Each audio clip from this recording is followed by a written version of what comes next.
Бүгүнкү күнгө карата коронавирус жуктурган дагы 22 жаңы учур катталды. Бул тууралуу саламаттыкты сактоо министринин орун басары Нурболот Исөнбаев өкмөт үйүндө өткөн маалымат жыйында билдирди. Муну менен жалпы коронавирус жуктуралгандардын саны өлкө боюнча 590го жетти. Жаңы учурлардын ичинен Бишкек шаарында 8, Ош облусунда 3, Ош шаарында 6 жана Нарын облусунда 5 учур катталды. Тастыкталган 590 учурдун ичинен Жалал Абад облусунда 105, Ош облусунда 150, Ош шаарында 93, Чүй облусунда 32, Бишкек шаарында 123, Баткен облусунда 6, Нарын облусунда 73, Ысык Көл облусунда 8. Алардын ичинен 321 аял киши, 269 эркек киши. Ошол эле учурда дагы 15 бейтап коронавирустан айыгып чыкканы кабарланды. Алардын ичинен Бишкек шаарында 4, Нарын облусунда 1, Ош облусунда 4, Ош шаарында 6 бейтап. Учурда коронавирустан айыккандардын жалпы саны 216га жетти.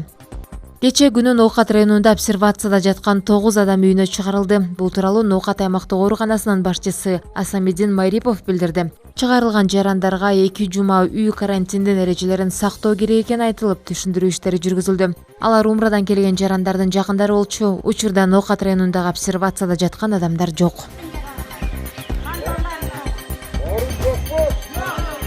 Вице-премьер-министр Аида Исмаилова Кытай Республикасынын медициналык эксперттик тобунун делегация мүчөлөрү менен жолугушту. Бул тууралуу өкмөттүн аппаратынын маалыматтык камсыздоо бөлүмү билдирет. Вице-премьер-министр өлкөдөгү эпидемиологиялык абалга токтолуу менен коронавирус инфекциясына чалдыккандардын жалпы саны 568 адамды түзүп, анын ичинен 7 адам каза болгондугун билдирди. Ал билдиргендей, медициналык эксперттик топтун алкагында Кыргызстандын саламаттык сактоо тутумунун кызматкерлерин аралыктан окутуу пландаштырылууда. Өз кезегинде Кытай Республикасынын толук жана ыйгарым укуктуу элчиси Ду Девейн белгилегендей, өткөн жумада эки өлкөнүн мамлекет башчыларынын ортосунда маңыздуу телефондук сүйлөшүү болгон. Вице-премьер-министр Кытай өкмөтүнө коронавирус менен күрөшүүдө тажрыйбасы бар медицина адистерин биздин өлкөгө жөнөтүү чечими жана көрсөтүп жаткан консультативдик гуманитардык жардам үчүн Кыргыз өкмөтүнүн атынан ыраазычылык билдирди.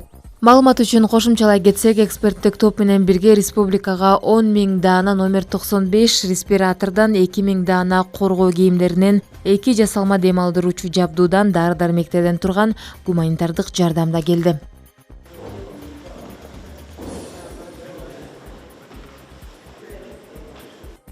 Бүгүнкү күндө Кыргызстанда дары-дармектин баасы 20%га кымбаттады. Бул тууралуу өкмөт үйүндө өткөн маалымат жыйында фармацевтикалык кеңештин төрагасы Эрнис Асанов билдирди. Анын айтымында көптөгөн дары-дармектер Индиядан алынып келинет. Азыр Индия менен болгон аба каттамдар жабык, ошондой эле доллардын баасынын жогорулашы менен дарыларды алып келүүдө 2 эсе кымбаттады. Буларга карабай керектүү дары-дармектерди алып келип жатабыз, учурда дарыларга дефицит жок, дейт Асанов. Ал кошумчалагандай, бет каптын баасы 20 сомдун тегерегинде турат.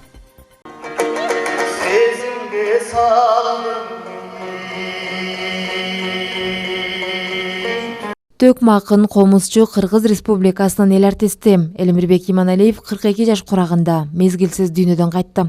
Бул тууралуу анын чыгармачыл достору кабарлашты. Чыгаан акын Элмирбек Иманалиев 1978 жылы 17 январда Токтогул районунун Өзгөрүш айылында туулган. 13-14 жашынан баштап колуна комуз алып, чоң айтыштарга катыша баштаган Элмирбек Иманалиев бир нече республикалык жана эл аралык айтыштардын жеңүүчүсү, калк жактырып уккан бир нече ондордун автору. Айтыш коомдук фондусунда көптөгөн жаш акындардын устаты, Кыргыз улуттук филармониясында, Чүй облустук драма театрында эмгектенген.